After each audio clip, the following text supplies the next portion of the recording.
to try to resolve these issues and try to get people to shift from, you know, these sort of, we're going to battle, we're going to fight this out, we're going to protect our interests, and, you know, and we're not going to think about other people's interests. And that's really where we are. We're in this stalemate where everybody's kind of in an adversarial position, a competitive position, protecting their own interests, and they're not looking at the broader, you know, like, look, we're going to sink or swim together, and you know, we can pretend it's otherwise, and we can continue battling and battling, but, you know, at the end of the day, you know, if we don't better manage our system, then we're all going to suffer from it. So, kind of conclude my little introductory statement with that. So with all the water that's going to Texas, actually how much water is staying in New Mexico for people here to use? So of the 1 million acre feet, let's say on the Rio Grande, that flows in the Rio Grande, I think it's about 400,000 acre feet that stays in New Mexico. But then there's a complicating factor here, because when we talk about delivering to Texas on the Rio Grande, 57% of the water that goes to Texas actually goes to farmers beneath Elephant Butte, between Elephant Butte and the New Mexico-Texas state line. So it's like this really weird thing that, for some reason, when they forged the compact, which actually was signed here in Bishop's Lodge, they made the delivery point Elephant Butte Dam. If the delivery point, if they would have put the dam down, you know, at the state line, things would actually be a lot less complicated. But because they put it there, and so New Mexico has to get its deliveries to Texas at Elephant Butte, but then all these farmers, and that's where all the great green chili that we have, right? Hatch green chili is down there. And so that's just kind of it's a weird thing. So 400,000 acre feet go to the farmers above Elephant Butte, and then of that remaining, 57% actually goes to farmers in New Mexico, but it's considered Texas under the compact. Was that strategic? Did they need to start in Elephant Butte, or did they need a mistake, or they not change that? Or? Well, you know, there's you know, every little piece has its story, and there's a big story about how Elephant Butte ended up there, and they actually wanted it further south, and it would have made things easier from a delivery perspective had it been further south. But you know, all kinds of weird things went on, and I don't really remember all of the history, but they chose Elephant Butte, and once you had Elephant Butte Dam there, and then, yeah, I don't know. And there's been, lots of people have thought, well, let's just change the compact. Let's change how things are.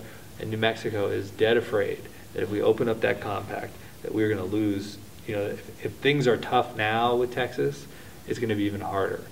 You know, Texas is a big state. They got a lot of money. They're very powerful. New Mexico is a much, you know, poorer state. So not the best place. But another thing is that when you have these reservoirs, there's a phrase that people say about Elephant Butte, that's where New Mexico hangs its water out to dry, because it's a huge and shallow reservoir in a very dry, hot place. All this water just evaporates up. So much of the water use in New Mexico is evaporation. If you look at the pie charts, it makes up a chunk of the pie chart. So there have been funny ideas, like one guy, Bill Turner, who's a real character, he had this idea that we should cover the reservoir with ping pong balls. Cover the whole reservoir with ping pong balls to reduce the evaporative losses. Cheap, I guess. Yeah, I mean, I don't think the boaters would like it down there very much, you know, but that's another thing that I should just point out.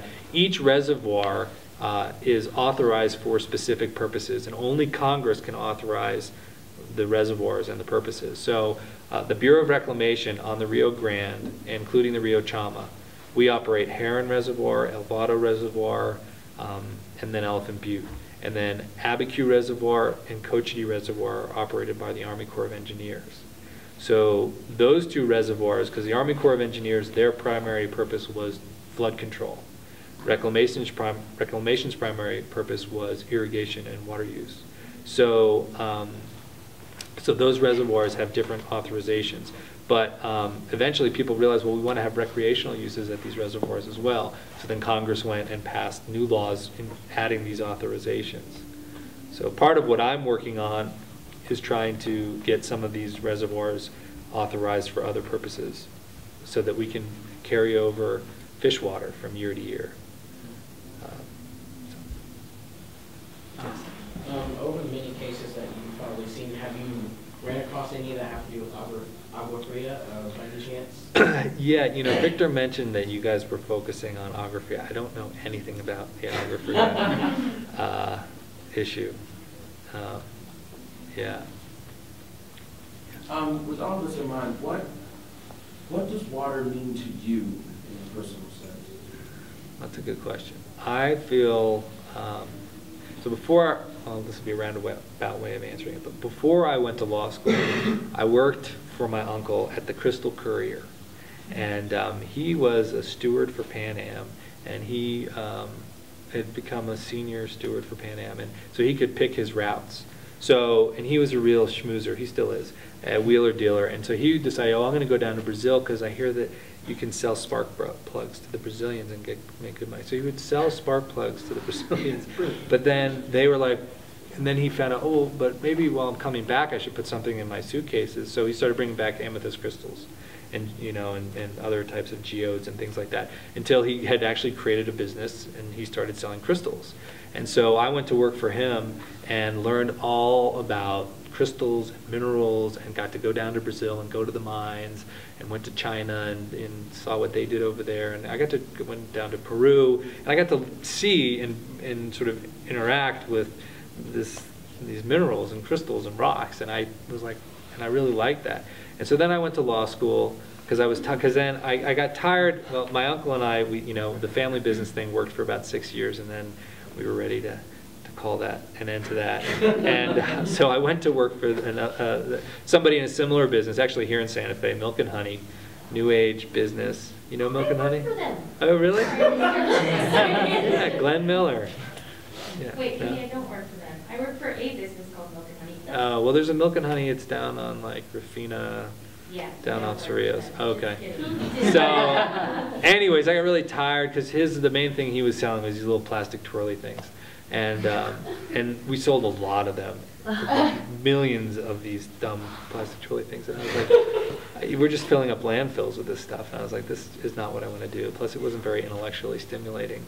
So then I decided, you know, I want to do international human rights law. I mean, that's what I want to do. My wife and I had traveled through Africa a lot, and we just really that's what I wanted to do. So got into law school here at UNM, and in the meantime, I'd fallen in love with New Mexico and realized I didn't want to leave New Mexico, and there's not a lot of international human rights work in New Mexico. If you want to do international human rights work, you really got to be on the coast somewhere.